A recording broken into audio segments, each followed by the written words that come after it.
We start tonight with your 5 News at 6 on the latest in that deadly crash at Booneville Lake, which is just across the Sebastian County line. It happened last night and left 2 teenagers dead and 1 injured.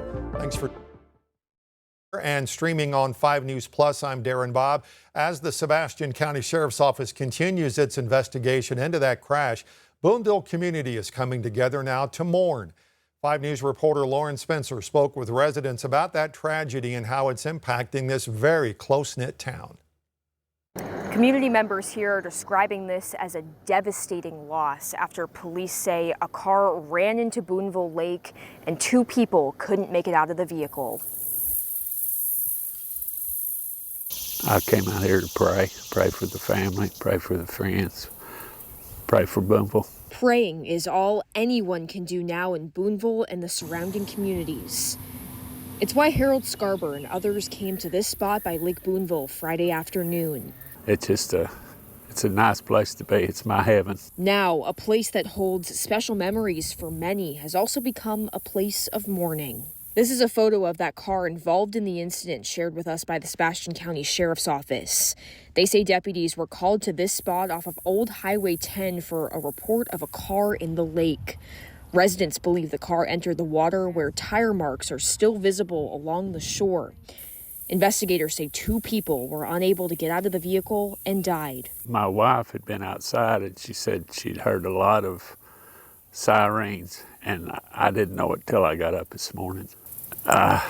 Shocked. And like I say, things like this don't happen down here. The loss is being felt across the small community. Booneville Public Schools took to Facebook Friday, saying they are heartbroken by the tragic loss of 2 members of the Bearcat family Thursday night and asking to keep the families of the 2 victims in their thoughts and prayers. Real hard, but everybody gets together and tries to help, and I wouldn't live nowhere else. 1 occupant was able to get out of the vehicle and transported to a local hospital for their injuries, police say.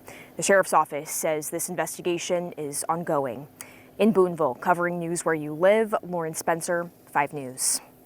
And Lauren, thanks for that update. First, Booneville Church, by the way, opening its doors tonight from 7 to 8 for a community gathering. The church says anybody needing a place to pray, remember the victims, or simply be with others is welcome to be there. There's Altus Grape Festival happening right now. This weekend's event celebrating the festival's 43rd year.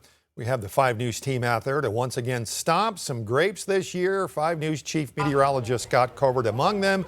Joining us now with the first look at very hot temperatures this weekend, not only for the Grape Fest, but anything going on else this weekend.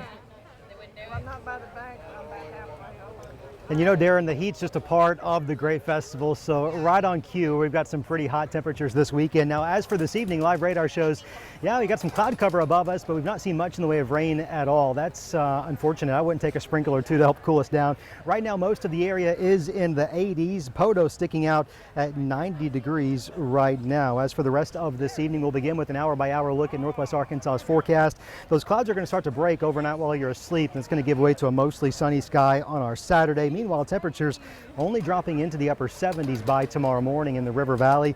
We'll also hold on to mostly cloudy skies with about a 20% chance of a couple of spotty sprinkles. It likely wouldn't be much more than that, even if you're lucky enough to pick up a couple of sprinkles, with overnight lows down into the upper 70s. The heat is on this weekend. This heat wave gets underway, and we continue cranking up that thermometer all the way through next week, when many of us will be in the triple digits, possibly even for several consecutive days. That's 7-day forecast here in just a few. All right, Scott, thanks. Now to our continuing coverage of the cyclospora outbreak. We learned tonight that cases in Arkansas have more than doubled in the most recent update from the state health department. Current number of confirmed cases is 79. That's up from 36 at the start of this week alone. 50 of the 79 confirmed cases are in Benton County. The Washington County Jail says an investigation underway now after the death of an inmate. Jordan Furchow was arrested by the University of Arkansas police on July 15th on suspicion of DWI. Died after a medical event at the jail's booking area. She was 36 years old. Now, the legal advisor for the Washington County Sheriff's Office released a statement to us today confirming this investigation into her death. and that she was taken to a hospital by ambulance where she died.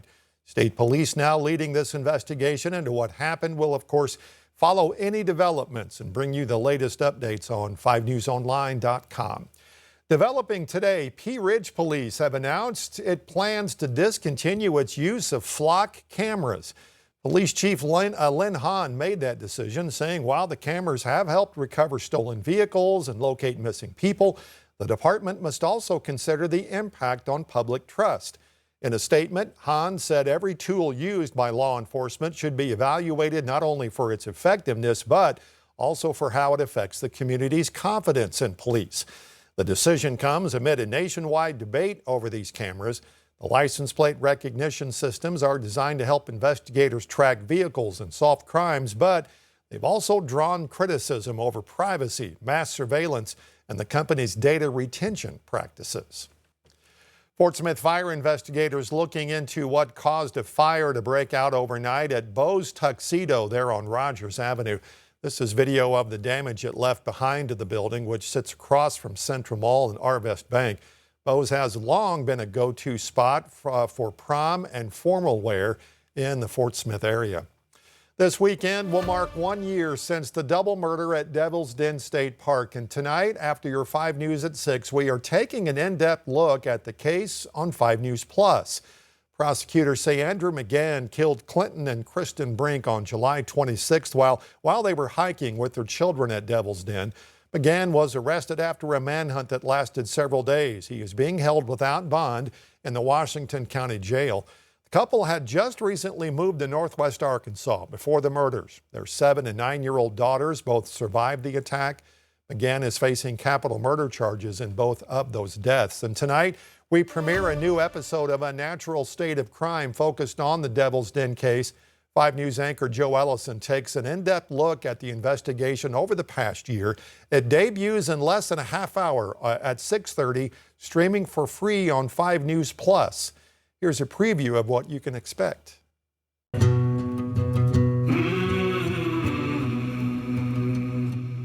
Possible stabbing, Devil's Den State Park. 2 young children were found and indicated that something had happened to their parents. Here, they're on the lower Devil's Den Trail. I've got two bodies. They absolutely protected those girls to the point that it cost them their lives. This investigative team had one mission and one mission only, and that was to put hands on this suspect.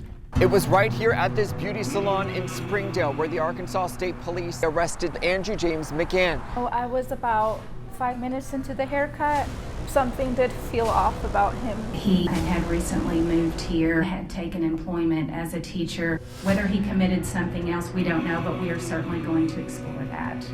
State will not be waiving the death penalty in this case.